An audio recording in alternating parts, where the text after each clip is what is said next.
Salam sejahtera bagi kita semua. Perkenalkan, nama saya Mayuli dengan NIM C0C0211030. Di sini saya akan mempresentasikan dengan judul Perseroan Terbatas. Adapun materi yang akan saya bahas yaitu definisi perseroan terbatas, landasan hukum perseroan terbatas, ciri atau karakteristik perseroan terbatas, bentuk-bentuk perseroan terbatas, dan kekurangan dan kelebihan perseroan terbatas. Definisi perseroan terbatas. Nama asli dari PT atau perseroan terbatas adalah Namlus Phenoscape yang disingkat menjadi NV. Istilah NV dahulu digunakan pada pasal 36 KUHD yang secara harfiah bermakna persekutuan tanpa nama, dan hal ini merupakan pengecualian dari ketentuan pasal 16 KUHD. Dalam perkembangannya, ketentuan larangan penggunaan nama seperti ditentukan pasal 36 KUHD di Belanda sudah ditinggalkan. Bagaimana asal muasalnya istilah perseroan terbatas dan disingkat menjadi PT tidak dapat ditelusuri. Namun istilah perseroan terbatas telah baku di dalam kehidupan masyarakat. Selanjutnya, landasan hukum perseroan terbatas. Badan Usaha Perseroan Terbatas diatur dalam Undang-Undang Nomor 40 Tahun 2007 tentang Perseroan Terbatas atau UU PT yang secara efektif berlaku sejak tanggal 16 Agustus 2007. Sebelum UU PT 2007 berlaku, UU PT Nomor 1 Tahun 1995 yang diberlakukan sejak 7 Maret 1996 atau 1 tahun setelah diundangkan, sampai dengan 15 Agustus 2007, UU PT tahun 1995 tersebut sebagai pengganti ketentuan tentang perseroan terbatas yang diatur dalam KUHD pasal 36 sampai dengan pasal 56. Adapun ciri-ciri perseroan terbatas.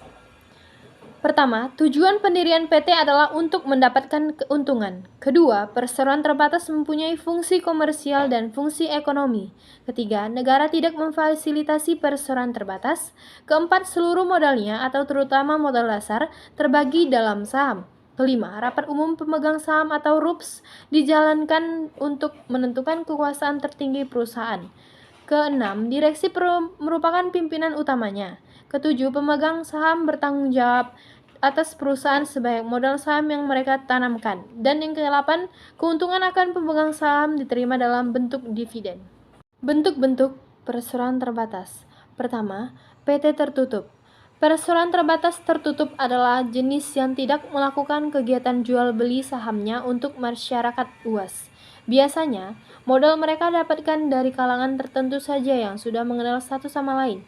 Misalnya, keluarga, kerabat, sahabat, dan semacamnya. Contohnya Bakery Group, Sinarmas Group, dan Salim Group. Kedua, PT terbuka atau TBK. Berdasarkan pasal 1 ayat 7 UU PT, jenis ini melakukan aktivitas penawaran saham dengan terbuka. Artinya, masyarakat bisa membeli sahamnya melalui pasar modal. Perusahaan ini sering disebut juga dengan PT yang sudah go public atau IPO atau Initial Public Offering.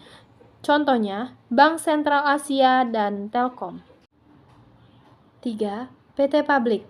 Menurut pasal 1 ayat 8 UU PT, perseroan publik adalah jenis yang telah memenuhi kriteria jumlah pemegang saham dan modal disetor sesuai dengan ketentuan peraturannya. Keempat, PT perseorangan. Perseroan terbatas perseorangan adalah perusahaan yang seluruh sahamnya hanya dimiliki atau dipegang oleh satu individu saja. Kelima, PT domestik. Perseroan terbatas domestik adalah jenis yang sudah berdiri dan menjalankan segala operasionalnya di dalam negeri, sehingga harus mengikuti semua aturan yang berlaku di Indonesia. Keenam, PT asing. Sebaliknya, jenis ini adalah perseroan terbatas yang didirikan di luar negeri atau di negara lain. Ketujuh, PT kosong.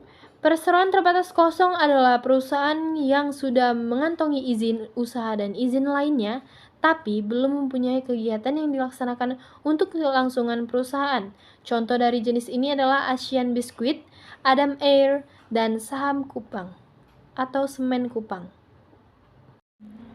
Adapun kelebihan dari perseroan terbatas. Pertama, berbentuk badan hukum sehingga cukup terjamin eksistensinya.